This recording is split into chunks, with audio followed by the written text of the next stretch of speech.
எல்லாருக்கும் வணக்கம் and welcome back to our channel. Tamil சினிமாவை பொறுத்த வரைக்கும் செலிபிரிட்டி கப்புள்ஸ் விவாகரத்து செய்யுது அப்படின்றது ரொம்ப சர்வ சாதாரணமாகிடுச்சு. தனுஷ்ல தொடங்கி இப்போ சமீபத்தில் வந்துட்டு ரவிமோகன் வரைக்கும் இந்த விஷயம் நீண்டுகிட்டே தான் போயிட்டு இருக்கு. அடுத்தது யாரா பண்ணுவாங்க அப்படின்ற மாதிரிலாம் போயிட்டே இருக்கு.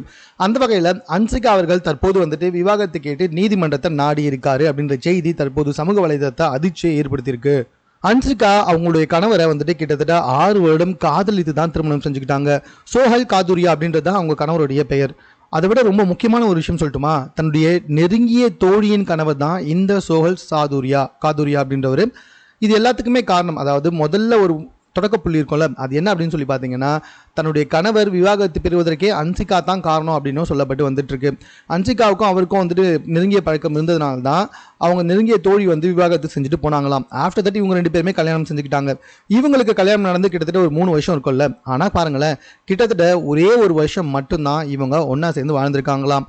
அதுக்கப்புறமா 2 வருஷமா பிரிஞ்சு தான் வாழ்ந்துட்டு இருக்காங்க. இப்போ கூட அன்சிகா வந்துட்டு அவங்க வீட்டில் தான் இருக்காங்க. அவருடைய கணவர் வந்துட்டு தனியாக தான் இருந்து வந்துகிட்டு இருக்காங்க. முதல்ல திருமணமாகி 2 பேருமே கூட்டு குடும்பத்தில் தான் வாழ்ந்திருக்காங்க, அவங்க கணவர் குடும்பத்தோடு சேர்ந்து. ஆனால் அந்த குடும்ப சூழ்நிலை அன்சிகாவுக்கு சரியாக ஒத்து வராத காரணத்தினால தான் கல்யாணமான ஒரே வருஷத்தில் வந்துட்டு பிரிஞ்சு வந்து தனியாக தான் வாழ்ந்துட்டு இருக்காங்களாம் இப்போ வரைக்கும். இதை விட ரொம்ப முக்கியமான விஷயம் என்ன தெரியுமா, இவங்க 2 பேருமே ஆரம்பத்தில் வந்துட்டு கல்யாணம் பண்ணிக்கும்பொழுது அவர் வந்துட்டு ஒரு பெரிய பிஸ்னஸ்மேன், அன்சிகா வந்துட்டு ஒரு நடிகை. ஆனால் அதுக்கப்புறமா எந்த ஒரு படத்துலையுமே அன்சிகா நடிச்சிருக்க மாட்டாங்க. பட் அன்ஃபார்ச்சுனேட்லி இப்போ பார்த்தீங்கன்னா நிறைய படங்களில் வந்துட்டு நடிப்பதற்கு வாய்ப்பு கேட்டு வந்துகிட்டு இருக்காங்களாம். அதில் ஒரு சில படத்தில் நடிக்கிறதுக்கு கமிட்டும் ஆகியிருக்காங்க. விவாகரத்து விஷயத்துல ரொம்ப உறுதியானதுக்கு அப்புறமா தான் அன்சிகா மறுபடியும் வந்துட்டு படங்களில் நடிப்பதற்கு வந்துட்டு தயாராகி வந்துகிட்டு இருக்காங்களாம். இது சம்பந்தமா ஒரு மீட்டிங்ல அன்சிகா கிட்ட கேட்டப்போ அன்சிகா இது சம்பந்தமா எதுவுமே வந்துட்டு பேச தயாராகவே இல்லை. அந்த கொஸ்டினை கேட்ட உடனே அங்கேருந்து கிளம்பி போயிட்டாங்க. இன்னொரு சைடில் அவருடைய கணவர்கிட்ட இது சம்மந்தமாக கேட்டப்போ அவரும் வந்துட்டு இது சம்மந்தமாக நான் எதுவும் பேச விரும்பலை அப்படின்ற மாதிரி வந்துட்டு சொல்லிட்டாங்க. பட் ஆனால் 2 பேருமே இல்லை அப்படிலாம் எதுவுமே கிடையாது, நாங்கள் ஒன்றா சேர்ந்து தான் வாழ்ந்துட்டுருக்கோம் அப்படின்னு எந்த ஒரு பதிலுமே கொடுக்கல அப்படின்றது ரொம்ப குறிப்பிட்டு சொல்ல வேண்டிய விஷயம். ரொம்ப சீக்கிரமாகவே வந்துட்டு அன்சிகாவுடைய விவாகரத்து விஷயம் அஃபிஷியலாக வெளிவரும் அப்படின்னு சொல்லிட்டு எதிர்பார்க்கப்பட்டு வந்துகிட்டு இருக்கு. இது இல்லாமல் தமிழ் சினிமா மட்டும் அல்லாமல் மற்ற மொழி படங்கள்லையுமே வந்துட்டு அன்சிகா தற்போது வாய்ப்பு கேட்டு ரொம்ப சின்சியராக வந்துட்டு சினிமா வாய்ப்பை தேடி அலைஞ்சு வந்துகிட்டு இருக்காங்களாம். ஏற்கனவே தமிழ் சினிமாவை பொறுத்த வரைக்கும் நிறைய கப்புள்ஸ் வந்துட்டு விவாகரத்து கேட்டு நீதிமன்ற வாசல இருந்து வந்துட்டு இருக்காங்க.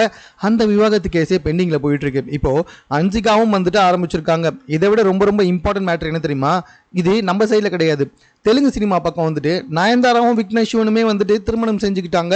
குழந்தை ஆனால் வந்துட்டு உங்களுக்கே தெரியும் வாடகை தாய் மூலமாக தான் பெற்றுக்கிட்டாங்க.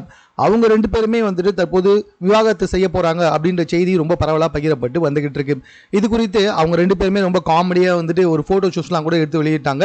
நாங்கள் 2 பேர் விவாகரத்து செய்ய போகிறோமா அப்படின்னு கேப்ஷன்லாம் போட்டு அந்த ஃபோட்டோஸை வெளியிட்டு இருந்தாங்க. பட் ஆனால் நிறைய சினிமா துறையை சார்ந்தவர்கள் குறிப்பாக வந்துட்டு சில பேர் இருக்காங்க.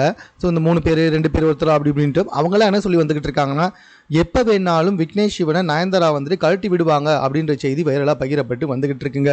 சரி, இது உண்மையாக பொய்யான்னு தெரியாது, ஆனால் அன்சிகாவுடைய செய்தி 100க்கு 100 உண்மை அப்படின்றதுல எந்த டவுட்டுமே கிடையாது. ஸோ மேலும் இது போன்ற செய்திகளை உடனுக்குடன் தெரிந்து கொள்வதற்கு நம்ம சென்னை சேனலை சப்ஸ்கிரைப் பண்ணுங்க. இது குறித்த உங்களுடைய கருத்துக்கள் இதுவாக இருந்தாலும் கமெண்ட்ல நீங்கள் பதிவு செய்யலாம்.